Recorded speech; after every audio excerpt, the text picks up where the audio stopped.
That's it. So we're here, and hello, everybody. Well, I'm telling hello, everybody. It's going to be strange for the people who are here already, but I'm telling hello, everybody, to the people who are just watching this from the beginning on YouTube.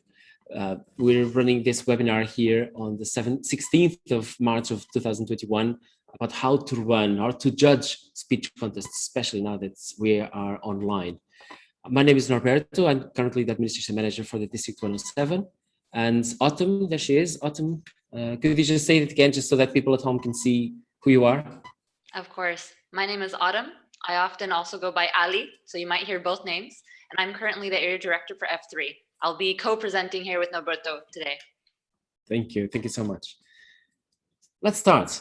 Actually, very first thing, for those of you who are watching this live, who are watching this right now, I would really like to ask you this. If you have any questions, feel free to ask any questions, to interrupt, to do whatever you want. We've got more or less 1 hour to be here, but we're sure we can keep it within the time. The idea is just not to leave the questions to the end. If you have any questions at that time, if it's directly related to what we're talking about, feel free to interrupt. It's absolutely fine. I also hope that I don't speak too quickly. I know I do, but if you notice that, please just send me a message saying, Norberto, please don't. I don't understand the thing you're saying. And I will try to speak slowly and to breathe deeper so I can make more pauses. Is that okay with you? Yeah? Okay, fantastic. Okay, let's start. So we're here for this reason, to help clubs and areas and divisions to run their speech contests. Not the whole of it, because there's not enough time to do that in 1 hour. But I will help you to do that in the judging part, how to judge a speech contest. It's something that's not that difficult to do. It's a little bit complex, but only because there are many rules, but rules and everything, everything is transparent. Everything is quite clear once you read the rules. So my first challenge to all of you is to tell you exactly where to go if you want to see where the rules are, the updated rules. So what I'm going to do is I'm going to share my screen and share my see if I can find it actually. I would like to share the screen, share the window where we can go to the Toastmasters International website. There we are. I can find it here. I'm sure you can see it now. So this is Toastmasters International, just toastmasters.org. And if you go to Leadership Central, click in there, and then there's a little pop-up that should show up at some point. I hope it would. Yoo-hoo. It doesn't. Just in front of me. Yeah, there we are. Okay, this is because we're already here anyway. So if you go to Leadership Central, and then on the left, you'll see this menu, speech contests. You'll see everything's in there. There's a speech contest rulebook. There's an FAQ, so frequently asked questions.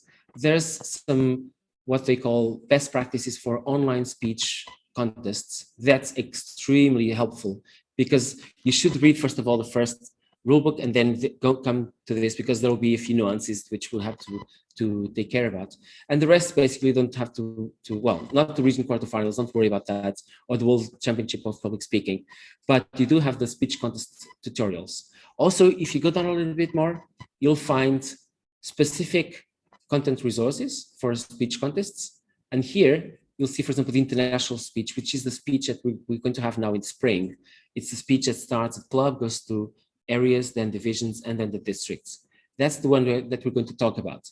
The international speech is the one that goes all the way to the World Championship of Public Speaking, which should happen actually online again. It was going to happen in Nashville, Tennessee, but it's going to happen online this year, just like it did last year. And you've got a few more things here at the bottom. So this is your start. If you go here and if you start downloading these things, you'll see exactly what's there for, and that should really help. Anything that we're going to say here, it comes from those documents. So my idea for this is to bring up just the main things that we're going to be able to cover in 1 hour. We're not going to go over every single rule. There isn't enough time, but we're going to do our best and to focus on the minority of rules which cover most of the things that you're going to find on a speech contest. And we're going to be specific. In some cases, there are some slight differences between clubs and the areas and divisions, and we're going to go over those as well. After we finish this, you need to recognize if you are a chief judge, for example, or a contest master, or a club president, or a VP or something, what you should do. The first thing you should do, actually, and I'm going to write.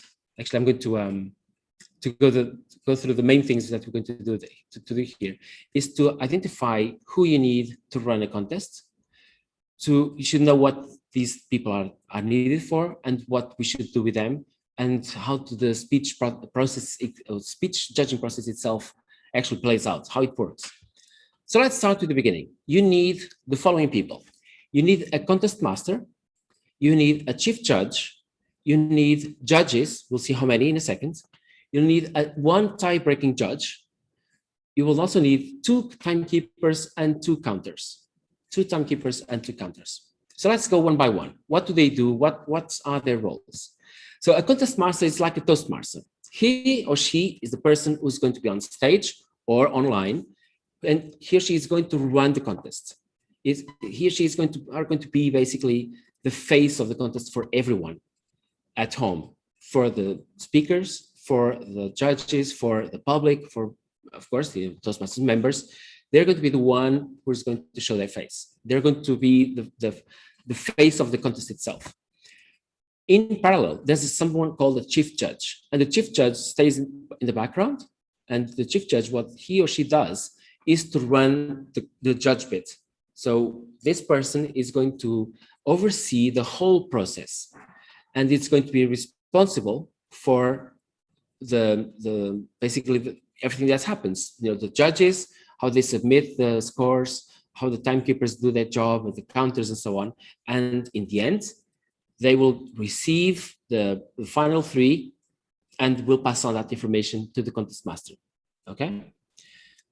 The second, the next parts are going to be the judges. Of course, this is easy. These are the judges are the people who are going to vote.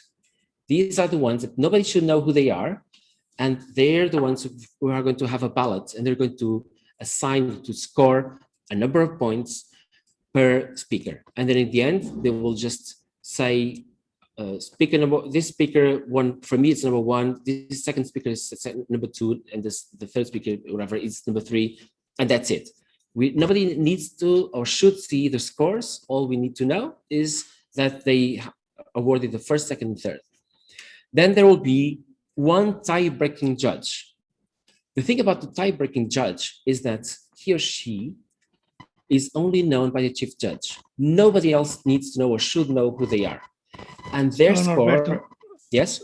Sorry to interrupt you. Are you showing something? Because I can only see your video, I'm not sure. Yeah, no, it's just myself. Just look at me. I'm a... Okay, because initially you were showing the... I did, but I stopped. Yes. Site. Okay, so okay. That's fine. Okay. The point about this is that I think it's easier for this to be done face-to-face rather than just showing slides, right? So we're talking about the tie-breaking judge. The tie-breaking judge should not be known by anyone except for the chief judge. And because of that, or actually the reason for that is that the score that person gives to the speakers will not be used unless there is a draw. So for example, if 2 speakers, or even 3, who knows, have the same score, there needs to be someone who does a tie breaking. That is, there's a tie, they need to break the tie. If that score will only go to the chief judge, nobody else will see it. Okay. Then there are also 2 timekeepers. I don't know if you know, but usually, at least in Portugal, there is this idea that they are an exact replica of one another. That's not true. One timekeeper will take down the time and will write down the times. The other timekeeper will also take down the time, but he or she doesn't write the times. They only show the colors, the traffic lights, let's say. So the green, the amber, and the red, and nothing else. They don't really, so it's not exactly a duplicate. What we want to make sure is that the person who is taking down the times doesn't have at the same time to also change the colors, which takes some concentration. So in order not to have any mistakes, this is why we have 2 timekeepers. Everything's okay so far? Any questions? Because we only have 2 more people missing here. And these people are the counters. So the counters are the people who are going to look at all the scores from the individual judges. They'll add all the scores. And in the end, they'll say, so speaker number 1 is going to be in first, speaker number 10 is going to be in second place, speaker number 5 is going to be in third place. And they're going to basically do this information, this adding up, in parallel. They will talk to each other, confirm that they've reached the same number, the same result. And if they have, they give that result to the chief judge and their job will be finished. So if you don't have any time anymore for this, to watch this at home or now in real time, this is already a big part of it. If these people know what they need to do, all they have to do is go to the rule book, find the appropriate area about them, and that's it. And that should be easy. I mean, if you want to go home now, or okay, you're already home, you've got most of it. You've got, I would say 80% of the things that really matter is who does what. After that, things become a little bit more detailed. So let's dive into the details, okay? But Norberto, Of sorry course. to interrupt, but for me it's missing the more important role, that is the Zoom master. Is there anything about on the website? Well, Scarlett, the thing is, the webinar is only about the judging process. You got it? So I'm not going to talk about the contest master or the Zoom master or anything, because again, we would have to spend a lot more time. We can, of course, have another webinar about Zoom mastering speech contests, but this is not the objective for today. Does that make sense? Because it would be too long. I'm sorry. So we're trying to be very specific here. The reason being that this is the most complex bit. Okay. However, there is one thing you can do. Let's go back. I'm going to share that screen again so you can all see this. If you go to toastmasters.org, actually, let me start there from the beginning so we can all see that. So toastmasters.org, I'm sure you can see my window here. If you go to Leadership Central, click there, go to Speech Contests. This is the page where we were a while ago. Click on it. And here on the left, you see here, actually, you should go down a little bit more. Where was it? There was an area here for online, and it's not there anymore. Okay, there we are. Sorry, I wasn't seeing it correctly. Online speech contests. So if you click here, there's best practices for online speech contests, how to appear your best and everything, and the video recording guidelines. This is not important for you. It's only for division, for the district upwards. So if you read this, you should know all there is to know. It's actually quite simple. Okay. This should help your job as a Zoom master, if that's what you're going to do. All right. Okay. Any questions before we go on? So next time, what's the next thing we should think about? The first one is choosing the people. So you should choose the right people for each one of these roles that we talked about. We should prepare yourselves. If you are going to be a chief judge, and it's not that I assume that you are going to be chief judge, all of you that are listening here, but if you are, you should prepare yourself. You should know the overall process first before you actually brief all the judges, because that's the next step, is to brief them. Brief the judges and the counters and the timekeepers, absolutely everyone except for the speakers themselves. The speakers, the contestants should not mingle with the contest officials because they should not know each other. Okay? For example, a judge should not be known by anyone outside those contest officials, and even less so, they shouldn't know, or the speakers shouldn't know who they are. So there's a separation. And finally, the judging itself. What happens there? How do we do it? At that point, I'll actually pass on the word to Autumn, because she developed this wonderful set of tools online, and I'm going to ask her to share that, because if you do that, it's going to take a huge load of work from your shoulders, and it's going to be so much easier to run a speech contest. You won't believe it. I did the same thing last autumn for the summit, the summit that we had, the Iberia Summit, and now Autumn made it so much easier, even much easier than what I have done. And this is why she's here as well. I hope this is going to be very useful for you, all of you. Step number one, as I said, the step number one is choosing the judges, choosing everybody, basically. There are some requirements. The first one is that the judges, the chief judge, the judge, and the tie-breaking judge need to have at least competent communicator level 6 or level 2 from Pathways. Okay, so that's the very minimum. the minimum requirements for them to become judges. For timekeepers and counters, there is no minimum. They could be recent members. That's no problem whatsoever, because the responsibilities is different. But I mean, it's still very responsible, but I'm not putting that in question. But they don't have as much experience. They don't have to have as much experience, because they're not going to judge anything. Remember, chief judge, the judges, and the tie-breaking judge need to have CC6 or level 2, or both, of course. There are a few more things that we need to see as different. For example, I'm going to read this from the rule book. I'm going to take my eyes for a few seconds away from the camera, because I want to make sure that you know about this. So at area contests, there must be at least an equal number of voting judges from each club. So for example, if you have an area with 4 clubs, there should be 1, or actually ideally two judges from each club.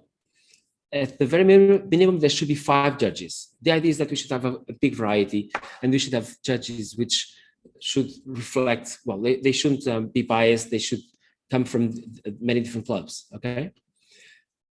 There should also be, let me see, yes, of course, I'm going to repeat just what I've said a while ago, which is, in addition to these voting judges, there should be a contest chair, a chief judge, a tie-breaking judge, 2 counters, and 2 timekeepers. At division contests, and if any one of you here is going to be responsible for running a speech contest at division level, I'm going to read this, which is quite important. At division contests, there must be an equal number of voting judges from each area, not each club, from each area of the division, or a minimum of 7 voting judges. In addition to these voting judges, there should be, again, a contest chair, chief judge, tie-breaking judge, 2 counters, and 2 timers. So the rest is exactly the same. Remember, however, one thing, at division level, the last sentence in this area in the rulebook says, the chief judge, voting judges, and the tie-breaking judge must not be members of any clubs in which a contestant is a member. So if you have, at division level, if you have, say, 4 contestants, the judges and everybody else should not come from those clubs where the contestants come from. This is, I know, sometimes difficult, because sometimes you only know very, very late who are going to be the contestants, and the clubs, of course, that belong to. And we need to find our team between that moment when the last results are in from areas up to the division level contests. And that's extremely important to ensure that we don't have any person, any club favored because there was a judge or someone that comes from there, which could be, it's a risk. Everyone with me so far? Yes. Yeah? Norberto, yes, Roberto, go on. The first is that restrictions is only above a division, right? So division and beyond, not having judges from the club, from the contestants, right? That's what you've said. No, at division, not the district, but division, yes. Division, so you've got clubs, area, and then division. And at divisions, you shouldn't. So at areas, you shouldn't have judges coming from those clubs. At divisions, you shouldn't have judges coming from those areas. You got it? Okay, but so it will be very, very hard, because let's say actually, I didn't say it correctly. Yeah. Sorry, go on. Area D1 is going to have the context next April the 3rd. Mm-hmm. So it means that should not have judges from any of its clubs. So you are talking about the area or division? Area, which is the next one. So I'm going to see this again in here. What it says basically, yes, you can actually have. You should have an equal number of voting judges from each club. That's how it works at the area level. Okay. And at the division, I didn't say it well in the last time. The last time when I spoke, what they should actually happen is you should have an equal number of voting judges from each area. At that point, at divisions, you can't really. You can't really have. So the only thing it says is the voting judges and the tie-breaking judge and the chief judge cannot be coming from those clubs where contestants come from. Okay. I'll show you this. Okay. Let me show you here a window that I've got here with my. See this? Can you see this? So this comes from. Yes. Mm-hmm. These are just a couple of things from my script, and this is for area contests. This is for division contests, and these are screen grabs from the rulebook. So in the rulebook, you'll see that when there's a chapter there talking about how you choose the chief judge and the judges and the tie-breaking judge and the rules they set out. So at area contests and at division contests. At area contests, it says there should be an equal number of voting judges from each club, but it also says this. In addition to these voting judges, the contest chair, chief judge, tie-breaking judge, and 2 counters and 2 timers must be appointed. But here it doesn't say anything about they coming from those, not able to come from those clubs. That's different. But at division, it says here at the bottom, the chief judge, the voting judges, and the tie-breaking judge must not be members of any club in which contestant is member. But that's only for division, okay? It's only for division, okay. That's clear. Good. Thank you. You see, the reason why there's always this complexity is to make sure that the contests are as fair as possible, and that there are no questions that people are not suspicious about wrong activity, right? So we should be very careful about that. What else? Make sure, of course, that even if the judges come from those divisions, actually, Sophia, if you want to say, I may not be able to say that. Can you say it out loud? You can interrupt me. Can you say it? Oh, slower. Yes. Okay. I got a message here from Sophia saying I should talk slower, and I will. Thank you. And it's no problem. You can raise your voice if you want to say that, because I might not be able to say that to watch that in the chat. Okay. One very important thing here is to make sure that even if the judges do not come from those clubs, there could be many big friends here from there. Make sure that you find judges that you know that they are unbiased. You know that they will be as fair as possible, regardless of who the contestants are. This is not just a question of looking, it's a question of actually being, to ensure that there is fairness in the overall speech contests at club, at area, division, and so on. You should, if you are a chief judge, that should be your responsibility. Making sure that you talk to all the judges and let them know that that's very important. Next step is to prepare yourself. And here I'll go back a little to how we started. Go back online, go to Toastmasters.org, Leadership Central, then to speech contests. You'll find all the information there. Make sure that you read the rule book. I know it's 28 pages, but not all of them. You don't have to read all of them. I would say that at least half a dozen are things that are related, not to the things that we usually do, but to district and region and the overall World Championship of speech contests. So some pages you don't have to read, but the rest, it's very invaluable. It's extremely important that you go there and read. We don't have 1 hour, 1 hour, it's not enough to cover all the rules, but in there, you'll find all the rules and they are written as simply as possible. And in fact, there is sometimes a little bit of a diamond. It's like like in the playing cards, there's a little mark there, like a milestone on project managers should know about that. And that is, sometimes you find those near the rules. This means that these are new rules. So if you haven't run a speech contest for a while, or maybe you've done one last year, so if you look at these, you will know what are the differences. And that should really help you to see, oh yes, this is different. So now I'll take that into account. Just being here, it's not enough, really. You definitely should read the rule book. And as well as the rule book, you've got the online speech contests, good guidelines, and the best practices. So yes, make sure you read that as well. And more important, if you have any questions, don't feel afraid. Just reach out to whoever you know. If you find more experienced people in your area, in your division, to myself, to Autumn, to your division director, why not? Talk to them. There are lots of people who have lots of experience running speech contests. So talk to them, go after them. I'm sure they won't say no, that they're going to be helpful. Even if they're not helpful, immediately, they should be, at some point, just go after them. There shouldn't be a problem with that, okay? Speaking of questions, Claudia has raised her hand. Okay, thank you. Claudia, go on. Thank you, Autumn. Norberto, what I wanted to ask is, because last year, obviously, when we had the division contest, we didn't reach out to other divisions or even districts. And I believe now we are able to. Is that correct? Yes, you can. You should be able to, at any point, get out and talk to other people and ask them for help, ask them to be involved if you need to. That's absolutely fine. Okay. Yeah. And And other especially now districts that you're then? online. Okay. Is that okay? Any other question, Claudia? Nope, that's Nope. fine. Thank you. Fantastic. Let me just check here if there's, oh yes, there's one more thing, which is quite important. At that page that I've showed a while ago on Toastmasters.org, then to Leadership Central, then to Speech Contests, if you go to the bottom, there's one link there. In the last 4 sections, there's one link with resources. There's a zip file which contains all the forms that you would normally use if you were running an in-presence contest. Go there and have a look at that zip file. It's got about 15 different files, but we're talking about things like certificates. We're talking about the rule book itself, the latest rule book. You're going to have things like the ballots for the judges. There's lots of information there. And there's one specific zip for each type of contest. So for example, yes, there is one zip just for the international contests. That's the one you should look at.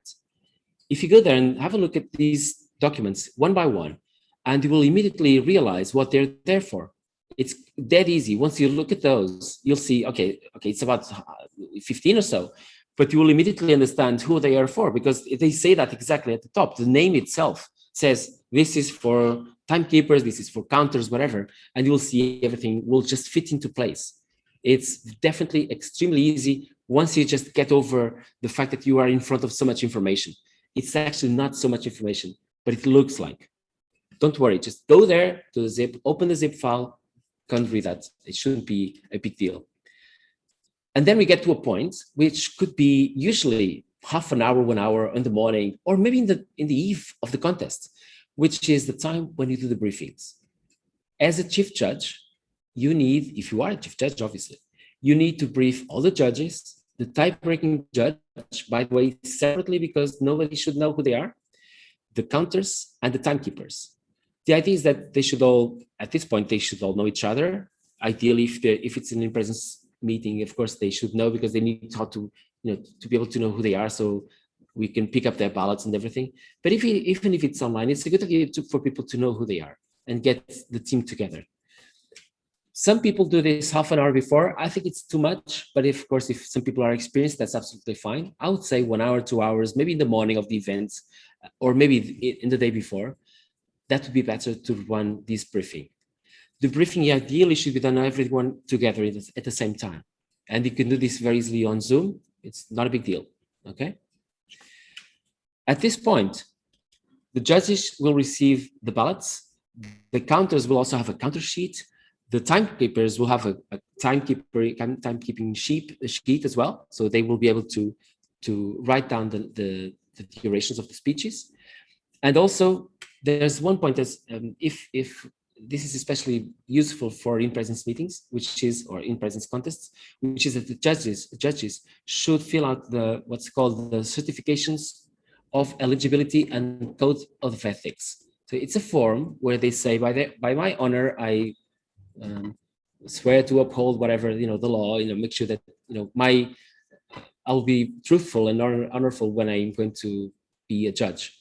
And I'll sign that, and that's it, okay? So this is not just a question of a formality. This is a way to ensure that these people have read the rules and that they will know exactly what they need to do.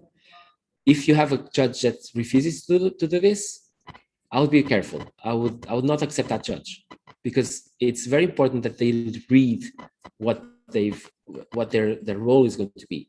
If not, they could put the whole contest in jeopardy, and we don't want that just because of one person. So make sure that they know about this, they read this, they sign it, or they find some other way. You find some other way online, for example, of them demonstrating, yes, I've read this and I agree with this. It's absolutely fine. This is, again, more than a formality, okay? This is extremely important. Any questions about the briefing, or are we okay with this? Yeah. One more thing, remember, I've said this already a couple of times, I'll just say it one more time. The tie-breaking judge is only known to the chief judge. Because of this, the tie-breaking judge should be briefed, but separately from all the other judges and the counters and the keepers. It's one person that, if you are the chief judge, only you know about this person's existence. Of course, people will know that someone exists, but they have no idea who he or she is.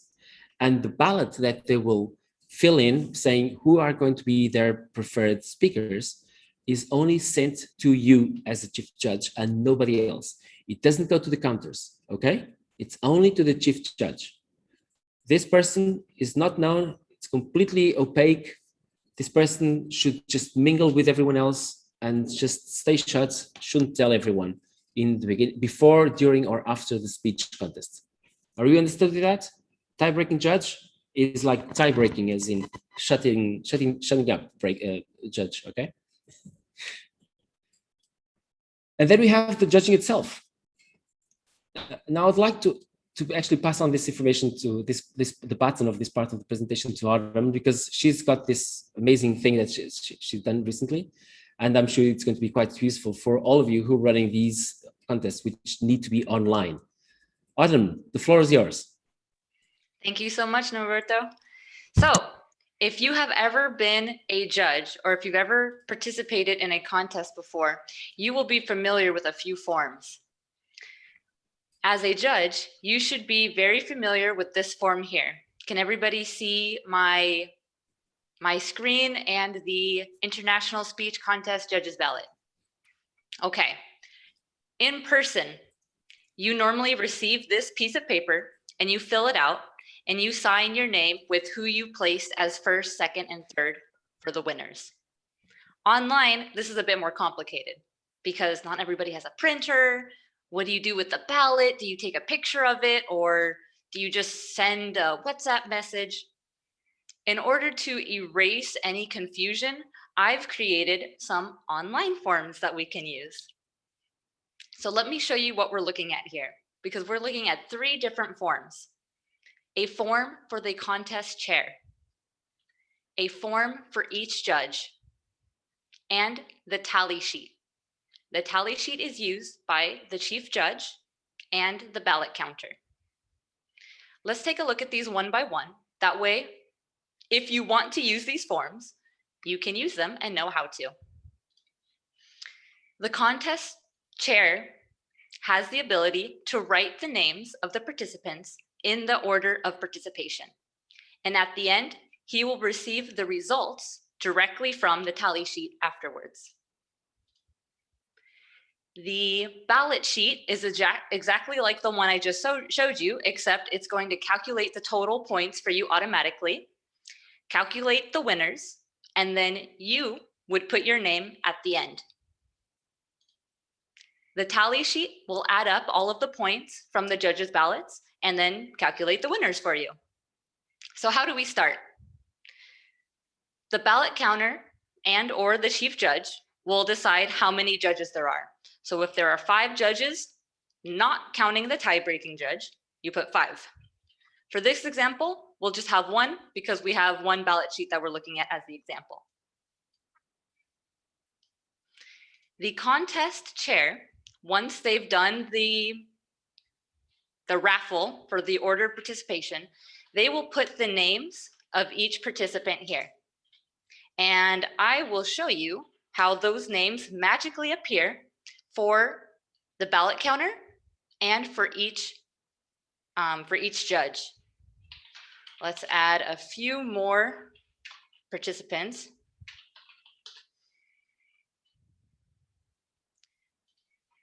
So the contest chair puts in those names and the names automatically appear for everyone. The contest chair can begin the contest. The judges listen closely, and now it is time for the judges to do their part. As a judge, you will fill out the points just like you would for any contest. Maybe putting these points, and the rest I will just put quickly for the example. And then you'll see that those points calculate the total for you at the bottom. We'll put 16, oops.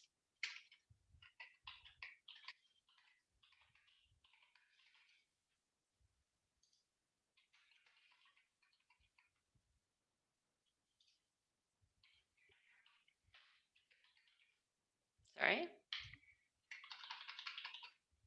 Okay. Once all of the points have been calculated, you'll notice that the winners automatically appear on the list for you. Ta-da! So we see Luigi should have the most points, and yes, he does. Mario should have the second most, and he does. Peach should have the third most, and she does. Finally, you finish your ballot by putting your name right there on the bottom. And those scores, sure enough, have appeared for the ballot counter and the chief judge to review. Now, if you had more the judges, the ballot counter is going to see red lines for each judge that they're still waiting for. So they'll know, okay, I have one judge at the ready. I'm still waiting for my other judges. But once all the judges have completed their ballots, they will get the results here. And you can always review the PDFs, but the way this works is that the person who got first place has the most points. So in this case, Luigi with 3. The person who was second gets 2 points, and the person who came in third place gets 1 point. So there we have that list. The part that is not automized, that the chief judge will need to do themselves, is either send a WhatsApp message or talk very briefly to the timekeeper and ask them if there have been any disqualifications. If not, everything is ready to go. If there have been any disqualifications, you will need to mark that with these boxes here. So let's say in this case, unfortunately, Peach went overtime and she got disqualified.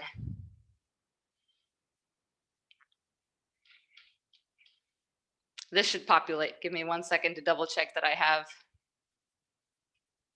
this. I swear it works. I had been copying and pasting, but in the case that somebody is disqualified, let's say Toadstool, for example, you'll just mark that there. I promise it works. I'll double check it right now. But once the chief judge and the ballot counter have verified that the results are correct, what they'll do is they'll mark this giant box on the side. Once they mark that, the results will appear for the contest chair to make the announcement at the end.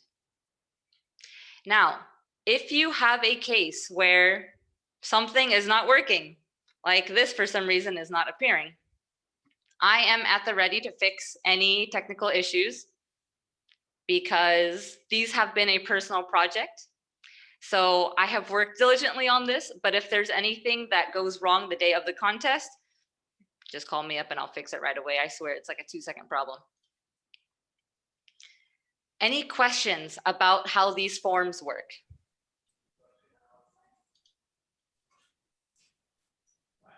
I have a question, Holly. Yes. Based on this, if it is everything is automatic, what will be the role of each counter? Of the ballot counter? Yes. To double check that this is correct. Because the ballot counter still needs to talk with the timekeeper and see if there were any disqualifications. And since automated sheets are done by a human, there can be occasional, hey, it works now. There can be occasional things like this where the computer is taking longer than you expect it to for it to think. So the ballot counter still needs to look at this to make sure the scores and the results are as they expect it to be. Okay, so have you tested already in some contests, like Yes. club or area? Okay.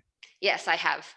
And at the time, the only thing that surprised me at least was that some people understood it right away and were able to complete it without any trouble. And some people still needed a little bit of clarification. So if you're going to use these in your club, I recommend directing people to this webinar so they can review how these sheets work, or having a little mini explanation for the judges so that they know what to expect with this. Yes, Keith. That's good. Yeah, Yes. I'm really sorry that I don't have the video on, but the internet is very wobbly here in the hotel. I'm really impressed with your work, and it looks absolutely fantastic. One question though, and this is the link between the ballot counters and the result. because if I understand you correctly, the ballot counters will see the result form in full, so including the points allocated by the judges. This part, is that what you're referring to? Now you've got a judging sheet, Yes. online judging sheet, right? This one. That's a good question. Yes, great question. Yes, exactly. Okay, That's the one I'm talking about. And normally the ballot counter will only see the bottom slip, let me put it that way, the result, right? Because the allocation of points is secret to the judge. Nobody else has any input in that. And my question is, to repeat my question, does the ballot counter see the form in its entire form, or only the result? Thank you so much for that question. Confidentiality is super important for the contest. So what I've done is all of these sheets are private. Nobody can see them unless I give you permission to see them. What that means is that I need the email of each judge, of the contest chair, and of the chief judge and the ballot counters. That way, I can give permission only to the contest chair for this page. I can give permission to each judge for only their ballot sheet. That way, no other judges can see any other judge's ballot sheets. And I can give permission to the ballot counter only for this sheet. So the ballot counter does not see the points that the judge has given. The ballot counter will only see this page here. They'll only see the first, second, and third places that have been awarded. I do accept that, but how does the ballot counter then double check that the points are allocated properly? Do you see the very bottom of the tally sheet here where it says tally and ballot slips? Okay, if you click on this, it will show you exactly what you see here on the judge's sheet, but for the ballot counter to view if there's any question and if they want to double check it. So they will have access to see this, and they will also have access to the tie-breaking judge's ballot, which I haven't shown here just for time's sake, but it's the exact same as the voting judges, except it gives places all the way to the end. So this is where they'll be able to view to double check. Yeah, I do accept all your points and your explanation, but I still feel uncomfortable with anyone seeing my scores of my contestants. And as I don't know if this is possible, but as a solution, what I would propose is to split your judging sheet in two sheets, where the result form becomes a separate item.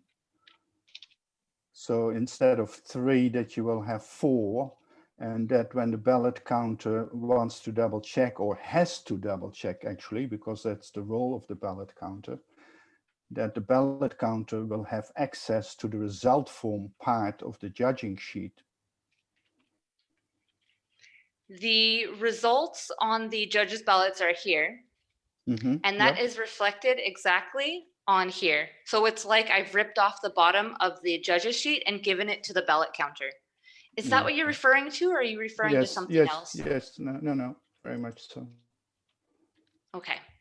As far as being concerned about anyone else seeing your form, at any time, you can go up to this part where it says share or compartir, and you can check exactly who has access to see your form. This one is the club account that I created the forms with. Autumn is me. And right now, Norberto also has access to see the form. But if I said, Norberto, I'm going to do a contest, you can't see this anymore, I just take his name off of here. And all of a sudden, he doesn't have access to see the form anymore. And so if you're a judge and you're concerned that you don't want anyone spying on it, you can always go up here and double check exactly who has access to see your form. I will be on it so that I can give technical support at any time, but I promise I won't look at it. and nobody else in the contest will be able to see it. Autumn, by the way, there's Roberto is asking a question here. He's asking if the judges, the tie-breaking judge, the chief judge of the ballot counters need a Google account. Yes, that is very important. Since these are Google Sheets, they are connected to the Google account, which means to set them up, I either need the Gmail account or a regular email. And then once the person tries to open the account with, say, a Hotmail account, it'll come up with another page saying, hey, you need to request access with your Google account. And what I've seen is that everybody so far has a Google account, even if it's not their regular email that they used. But yes, everybody will need to have some kind of access to a Google account. Yep, thank you. And should we add, by the way, maybe I can say this, but Autumn will definitely expand on that, that right now these forms are in English, but there's plans to make them available in Spanish and in Portuguese. Autumn, would you like to expand on that a little bit? Yes, thank you. So right now I have the English speech contest, which is the one we're looking at now, the English table topics, the Spanish speech contest, and the Spanish table topics. If anybody would like to use these for a Portuguese contest, just let me know, I would say at least a week and ahead of time so that I can translate them to Portuguese and get all the accesses set up. Thank you. I've just seen a question here from Celia, but I think she sent it only to me. But Celia, I'll reply directly to you. Sorry, this is something that probably we can discuss between the two of us. Okay. But I would like to know, Autumn, if you want to use that, should we just talk to you? How do we get in touch with you? How do we do this? Yes, the best way to get in contact with me is email or WhatsApp, because like I said, in order to keep them confidential, I need to have the emails for everybody that has a role here and needs access to the forms. So you can, since we're going to put this on the internet, I would prefer to share my contact information afterwards. So if you are on this webinar, I'm sure we can send out an email afterwards, and I'll share my contact information for everyone who's participating today. And can we just rest assured, Celia, that this is just a coincidence that the only woman who's a contestant happened to be the one disqualified? I didn't want to disqualify the first place. That seemed harsh. Just a coincidence, I'm sure. No harm intended. I'm absolutely positive about that. Any questions that you have about this, using this framework? Really, I mean, this is quite something that we're using, and it's fantastic that we have such powerful tools that make the whole process so much easier and also quicker. Well, easier, quicker, and also without any errors. Once this is done, we are at ease with using these tools, then everything else after that becomes so easy and without any problems or any hitches. So congratulations for that, Autumn. I think this was an amazing job, and as soon as we finish the translations and everything, it's going to be wide open for everybody to use. I understand that it's completely locked and nobody can change any formula or anything on these sheets. Correct. I don't know if you saw that, but a couple times when I was in the wrong square, it stopped me from changing something. So you will only be able to meddle with the parts that are accessible. You won't be able to break it. Yeah. Claudia is asking a question as well, Autumn. Yes. Thank you. Thank you, Autumn. Well done.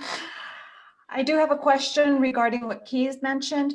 The judges' ballots, how do I know what judges, because obviously you see the little blue, they're highlighted in blue, but I don't know who the judge is or was that filled that.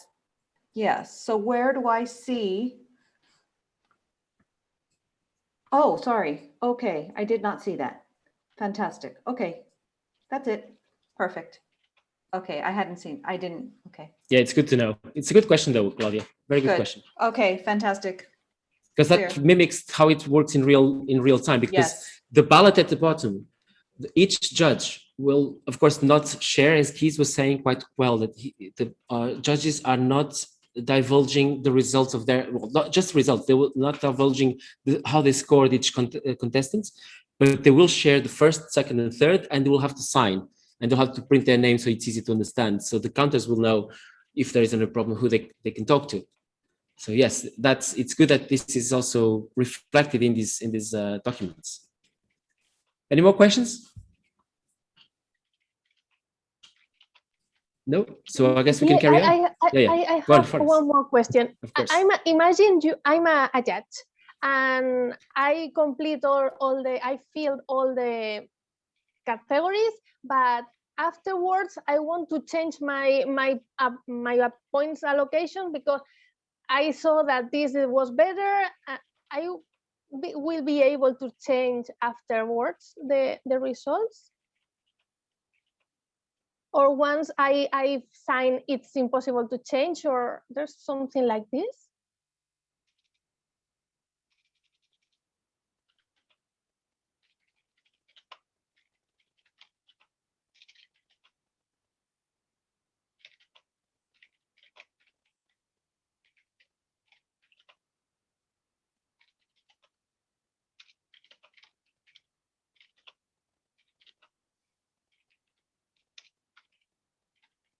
Autumn, can you switch on your sound? I think you're actually on mute. Autumn, you are on mute.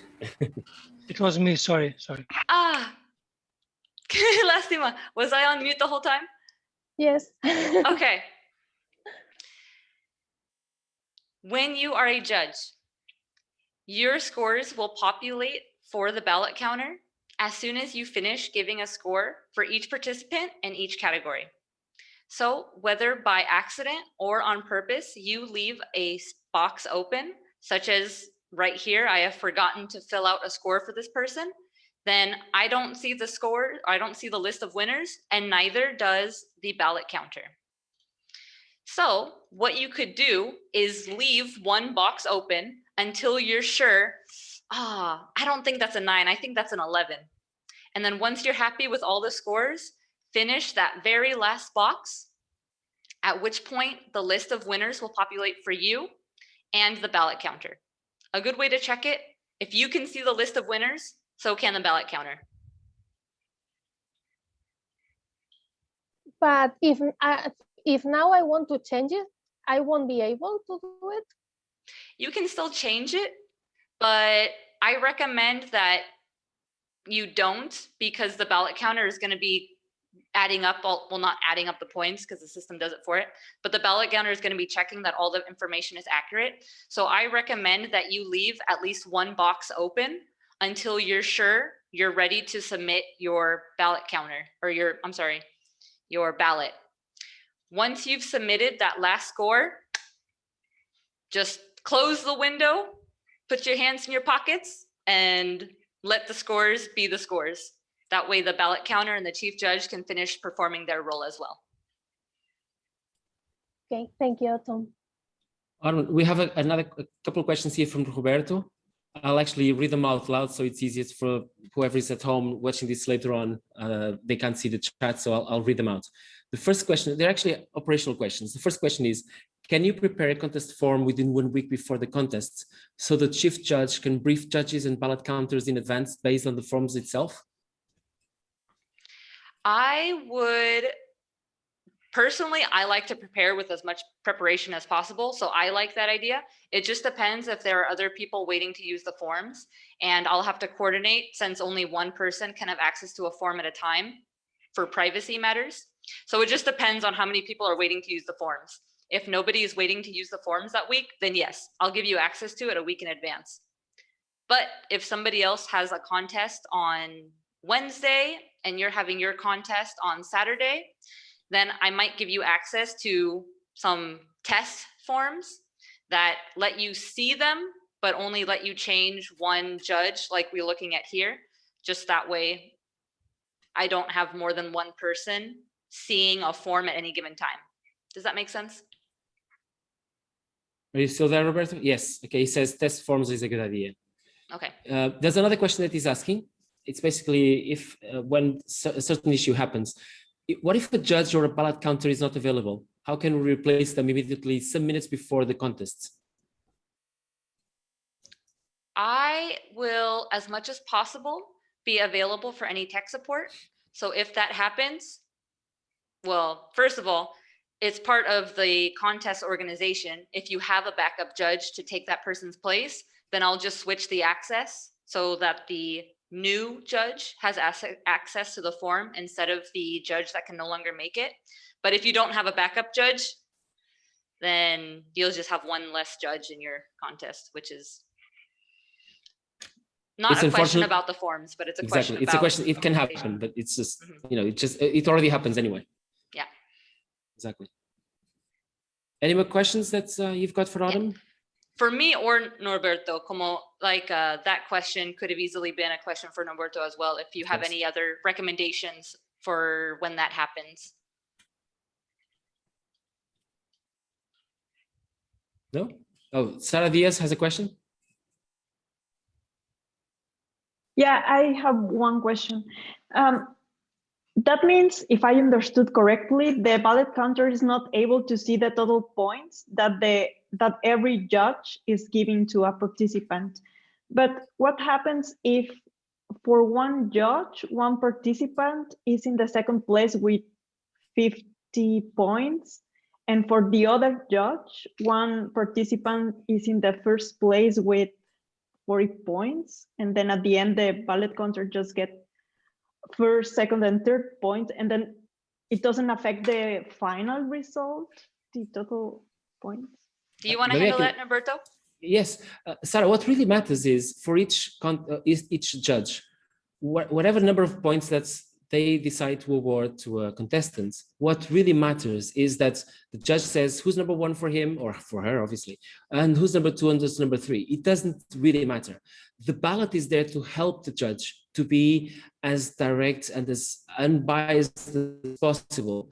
But look, a judge, if they really want to, they can just ignore the ballot. They can just say, I want this is 1, 2, and 3, and period. That's there to help, okay? But the ballot counters will never have access to the specific number of points that each contestant was given by a judge. That's extremely important. They will never have access. They already don't. In the forms that they receive, they only see from each judge who's number one, who's number two, and who's number three. And that's it. And I hope that helps, by the way. And by the way, what happens after that, just so you know, people who receive the number one position per judge, they will receive 3 points. People who receive, the lights are off now. I think you can still see me. People who receive place number 2 for X number of judges, they receive 2 points and 1 point for third place, sorry. And it's by adding those points that the counters, or in this case, the machine will do it automatically, that they will see, by adding those specific points, they will see who should actually be in the first and second and third place, right? And not the individual scores by judges. It doesn't matter, right? I hope that was clear. Yeah. Yeah, no, I get it. It's like a conversion of the points every judge is giving. I thought you had to sum up those initial points, but now it's clear. That doesn't exist already in the actual sheets when you are in present speech contest. That's not how it works. Okay. Okay. Any more questions, everybody? I think we're at the hour mark, so maybe more questions can be asked by email or follow up afterwards. That way, if anybody has anything else they need to get to tonight, we can wrap up the webinar. Actually, Roberto was asking if he could have access to your email so you can get in touch and ask you these questions, or not the questions, but to ask you to access to these things. Are you giving email here? Maybe not on YouTube. I don't know. Maybe you want to put it here on the chat. I'm sure we have a list of everyone who's registered for the email or for the webinar today, right? Yeah. We can send out an email afterwards, and I'll share my contact information through there. Okay. Thank you. Thank you very much. So very useful, both of you. Let's wrap this up. If you give me a second, sorry, just give me a second. Autumn, can you carry on for a few seconds? Norberto is Incredible. He is traveling and still able to give this webinar while he is traveling. So I think he deserves a big round of applause for organizing this. But as you can see, sometimes we need to get a few things handled in order to continue. So big round of applause for Norberto and for you, Autumn, as well. Thank you. Thank you so much. And thank you for that. I've really felt warmth now.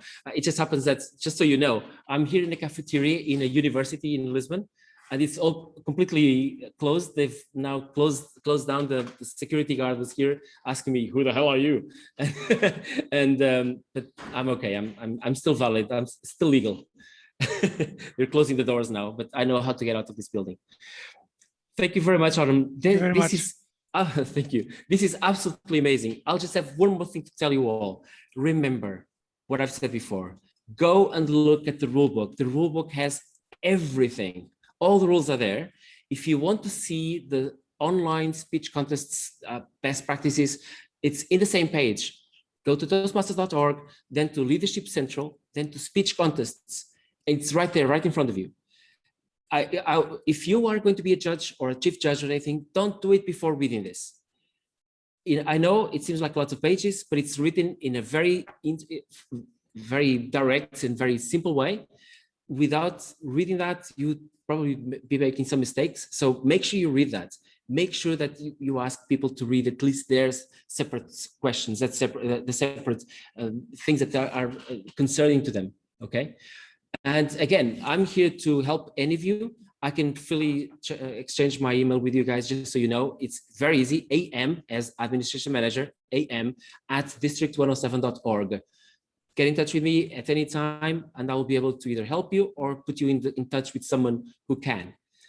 Thank you so much for being here. It's been lovely. Autumn, you're the woman to take care of this. Absolutely amazing. Thank you so much for your amazing contribution. Yeah, you know, all the applause should be to you, to be honest, completely. Thank you so much. Goodbye, everyone. See you next time. Bye-bye. And happy Thank you very much. contesting. Yeah, exactly. Happy contests. Happy contests season. Okay, thank you very much. Bye-bye, everyone. Bye, everyone. Bye.